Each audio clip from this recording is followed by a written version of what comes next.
안녕하세요. 한의원 두이비안 원장 이우정입니다. 비염 축농증 환자를 만나다 보면 후비루라고 일컫는 증상을 갖고 그 증상을 호소하시는 분들도 있는데요.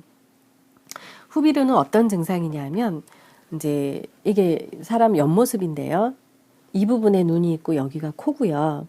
요게 부비동이에요. 전두동, 사골동, 상악동, 저평동인데 이렇게 반을 잘랐을 때 앞에 있는 코는 코를 풀면 앞으로 나와요. 아이들 중에 엄마들이 와서 이렇게 얘기하시는 분도 있어요. 우리 애는 코를 풀질 않고 뒤로 끌어당겨서 삼켜서 이렇게 먹는다고. 얘는 왜 코를 안 풀고 뒤로 삼키는지 모르겠다고. 그래서 이렇게 해서 이제 이렇게 뒤로 삼키는 그런 버릇을 가진 그런 아이들이 있는데요. 그게 아니고 풀 수 있는데 뒤로 삼키는 게 아니고 이렇게 반을 잘랐을 때 앞에 있는 코는 풀면 앞으로 나오지만 이 뒷부분에서 분비되는 코는 뒤로 당겨서 삼키든지 입으로 뱉어내야 이 부분에 농이 해결이 되는 것입니다.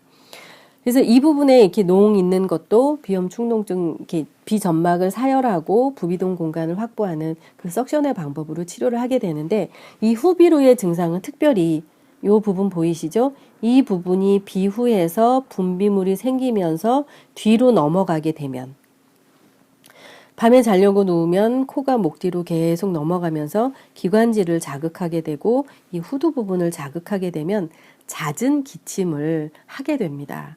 그래서 비염 축농증 치료를 잘해야 이 목 뒤로 코가 넘어가는 증상이 없어야 이 기침, 잔기침이 없어진다고 얘기를 하는데요.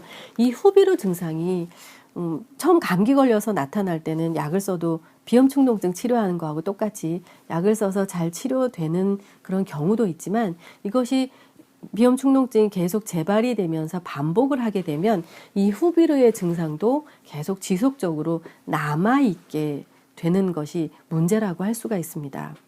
이 후비루로 고생하시는 분들이 제법 많은데 심하지 않으면 그냥 불편함 없이 이렇게 하면서 지내시지만 정말 분비물이 많아서 정말 침을 삼킬 때마다 후비루가 느껴지고 밥을 먹을 때도 계속 코가 목 뒤로 넘어가서 불편함이 느껴져서 그런 증상을 호소하시는 분들도 있는데 그게 약으로 치료가 잘 안 되는 거예요. 비염 축농증이 약으로 치료 안 되는 거하고 이유가 똑같습니다. 그래서 두이비안에서는 어떻게 치료를 하게 되냐면 비점막을 골고루 사열해서 비강을 확보하는 거와 똑같이 이 부분을 침으로 치료해서 부피를 줄여주는 치료를 하게 됩니다. 이 부분을 어떻게 침으로 이렇게 접근이 가능하냐면 책에도 썼지만 그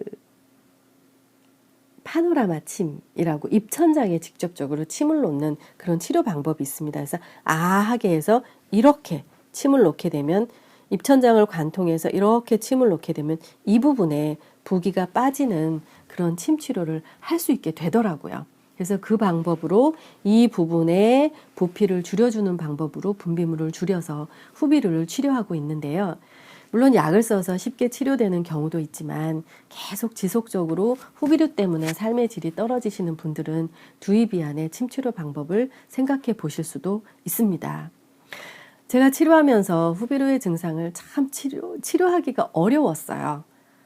그래서 왜냐하면 이 앞에 코가 막힌 증상은 비점막을 사열하는 방법으로 침이 잘 접근이 되는데 이 부분은 막혀 있어서 침으로 이렇게 접근이 안 되는 거예요.